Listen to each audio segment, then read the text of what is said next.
Hello students, welcome to our new channel smart school Bengali আড্ডা 24/7, যেটা আমাদের এই জেনপাস এবং এনএম প্রস্তুতির জন্য 1 নাম্বার চ্যানেল। তো চলো শুরু করা যাক আজকের এই ভিডিও। এই শেষ মুহূর্তে বুক লিস্ট কি হতে পারে তোমাদের মনে একটা বড় প্রশ্ন, কোন বই পড়বো এই শেষ মুহূর্তে? তো সেইটার ব্যাপারে একবার তোমাদের বলে দিই এবং তার সাথে কি কি পড়বে সেটার ব্যাপারেও বলে দেবো। তো চলো আজকের ভিডিওটা দেখে নিই। আর এইরকম টাইপের ইম্পর্টেন্ট ভিডিও যাতে মিস না হয় তার জন্য সবার আগে চ্যানেলটাকে সাবস্ক্রাইব করে নাও। তোমরা যে চ্যানেলটা দেখছো এই চ্যানেলটাকে সবার আগে সাবস্ক্রাইব করে নাও, কারণ সাবস্ক্রাইব না করলে কিন্তু এইরকম ভিডিও মিস হয়ে যাবে। এবং টেলিগ্রাম চ্যানেল, এই টেলিগ্রাম চ্যানেলে অবশ্যই জয়েন হয়ে যাও। ক্লাসের নোটস, ক্লাসের নোটিফিকেশন, এই টাইপের যে ফর্ম ফিল আপ ভিডিও বা কোনো ভ্যাকেন্সির ভিডিও জানার জন্য অবশ্যই তোমরা টেলিগ্রাম চ্যানেলে জয়েন করে যাও। এবার আসছি হচ্ছে আজকের টপিক। আজকের টপিকে আমরা পুরো এই বুক লিস্ট আর ইম্পর্টেন্ট টপিকস এর সম্বন্ধে জানবো। শুরু থেকে শেষ অবধি দেখবে। আমি তোমাদের সুভাষিস স্যার, প্রায় 8 বছর ধরে তোমাদের এই পরীক্ষাগুলোর জন্য কিন্তু তোমাদের বায়োলজি পড়িয়ে আসছি। তো চলো ইম্পর্টেন্ট টপিকস আমরা এবার দেখে নিই। দেখো, বায়োলজির ইম্পর্টেন্ট টপিক যদি বলি তাহলে আমি বলবো প্রজনন পদ্ধতি, যেটা মানব এবং উদ্ভিদ উভয় দুটোরই। প্রজননগত রোগ অবশ্যই পড়বে সবকটার। জেনেটিক্স পড়বে, বিবর্তনবাদ পড়বে, মানব কল্যাণে মাইক্রোবস, বায়োটেকনোলজি ও তার ব্যবহার, পরিবেশবিদ্যা, মানব শারীরবিদ্যা সব পড়তে হবে। মানব শারীরবিদ্যার মধ্যে কিছু ছাড়লে চলবে না।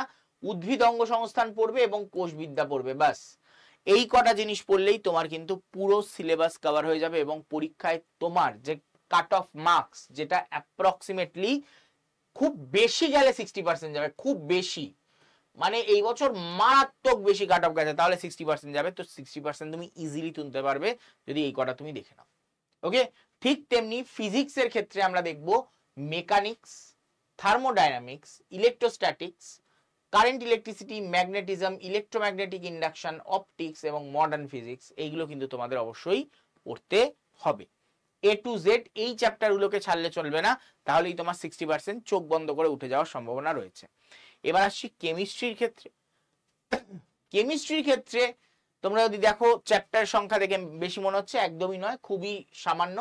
General organic chemistry, hydrocarbons, aldehydes, ketones, carboxylic acid, haloalkanes, haloalkynes, alcohols, phenols, ethers, ionic equilibrium, solution, coordination, compounds, periodicity, তারপরে অ্যাটমিক স্ট্রাকচার, থার্মোডাইনামিক্স, আদার্স যেমন nitrogen compounds, redox, biomolecules, radioactivity, S block, D block. এই কটা দেখে গেলেই কিন্তু তোমাদের মোটামুটি পরীক্ষায় ওই 60%, কারণ অর্গানিক থেকে বেশি আসে, তো সেই জন্য তোমাদের মোটামুটি 60% চোখ বন্ধ করে তোমরা পেয়ে যাবে। ইংলিশের ক্ষেত্রে যদি দেখো, ইংলিশের ক্ষেত্রে কি দেখতে পাবে? Root words. ইংলিশের ক্ষেত্রে কিসে ফোকাস করতে হবে? রুট ওয়ার্ডস, কারণ এখন আর ভোক্যাবস পড়ার মতন টাইম নেই, সিনোনিমস অ্যান্টোনিমস পড়ার টাইম নেই। কিন্তু রুট ওয়ার্ড যদি তুমি জানো, সিনোনিমস অ্যান্টোনিমস তো আপনিই চোখ বন্ধ করে অ্যান্সার করতে পারবে। তো রুট ওয়ার্ডস গুলো দেখে নাও অবশ্যই। এবার তোমরা যদি রুট ওয়ার্ডস সম্পর্কে না জানো তাহলে অবশ্যই কমেন্ট বক্সে কমেন্ট করে জানাও যে স্যার রুট ওয়ার্ডস এর ব্যাপারে আমাদের একটু বলে দিন। তার উপরে শর্টস ভিডিও তোমাদের আসতে থাকবে এবং শর্টস এর মাধ্যমে তোমাদের কিন্তু রুট ওয়ার্ড কভার হতে থাকবে। এবার চলে আসছি আর্টিকেলস এন্ড প্রিপোজিশনস। এই জায়গাটা তোমাদের ভালো করে পড়তে হবে। পার্টস অফ স্পিচ যে কটা, সে কটাকে ভালো করে পড়তে হবে। ন্যারেশন চেঞ্জ আর ভয়েস চেঞ্জ, এই কটা জিনিস দেখলেই তোমাদের কিন্তু ইংলিশে ভালো একটা মার্কস কিন্তু উঠে যাবে। রিজনিং এর ক্ষেত্রে, আমি গ্যারান্টি সহকারে বলতে পারি এই 12টা চ্যাপ্টারের বাইরে একটাও কোয়েশ্চেন আসবে না। এই 12টা চ্যাপ্টার কি কি? Non verbal series, word related problem, analogy, odd one out, number series, coding decoding, missing number figure, blood relation, dice, Venn diagram, letter series and figure completion.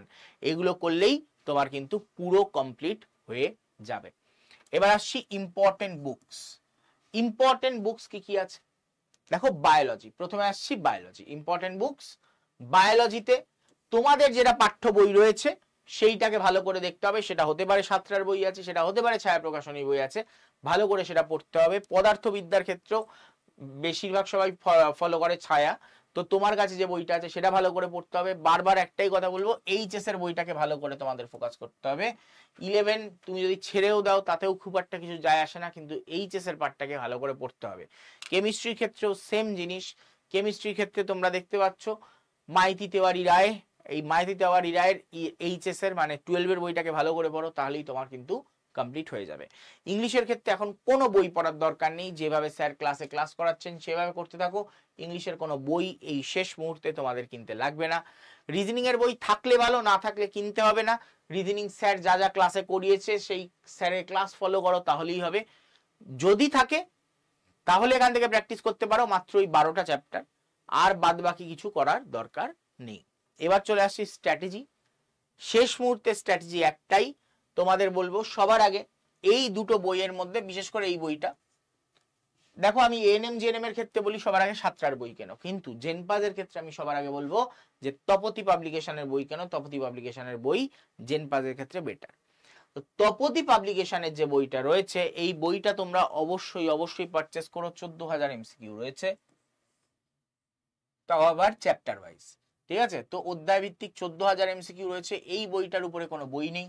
এই বইটাকে ভালো করে A to Z কমপ্লিট করার চেষ্টা করো, যত question আছে সব সলভ করো। দেখো এই পরীক্ষায় তোমাকে আটকাবার ক্ষমতা কারণ নেই। এবার যদি একান্ত এই বইটা প্র্যাকটিস না হয়ে থাকে, অন্তত এই বইটা তাহলে কিন্তু করো। ওকে, তাহলেই দেখবে পরীক্ষায় ইজিলি ক্র্যাক করে গেছো। এই মুহূর্তে তোমার প্রিপারেশন কি হওয়া দরকার? এক তো হচ্ছে শর্ট নোটস গুলো পড়া।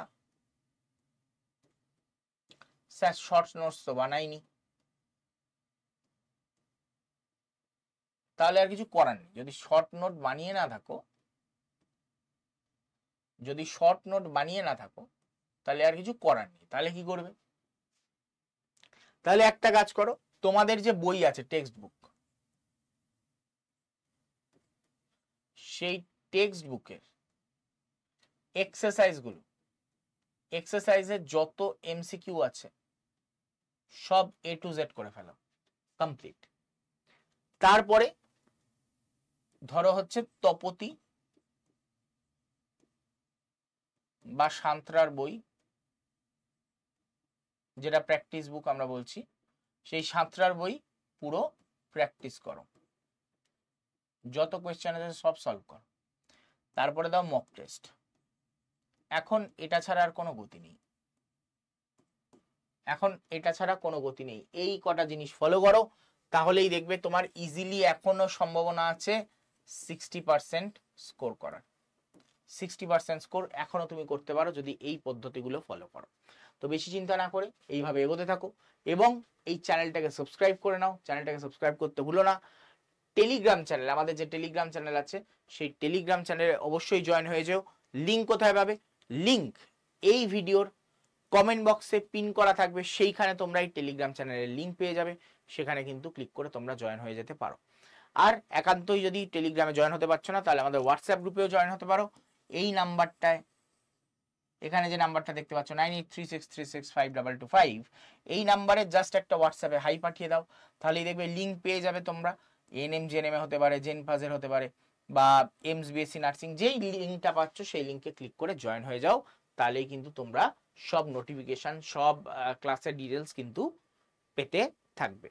যদি ভিডিওটা ইনফরমেটিভ হয়ে থাকে, অবশ্যই চ্যানেলটাকে সাবস্ক্রাইব করে দাও। চ্যানেলটাকে সাবস্ক্রাইব করতে ভুলো না। আর যারা যারা এখনো সুশ্রুত ব্যাচ নাওনি, ইমিডিয়েট সুশ্রুত ব্যাচ নিয়ে নাও। দেখা হচ্ছে তোমাদের সাথে পরের ভিডিওতে। ততক্ষণের জন্য টাটা, গুড বাই, বিদায়।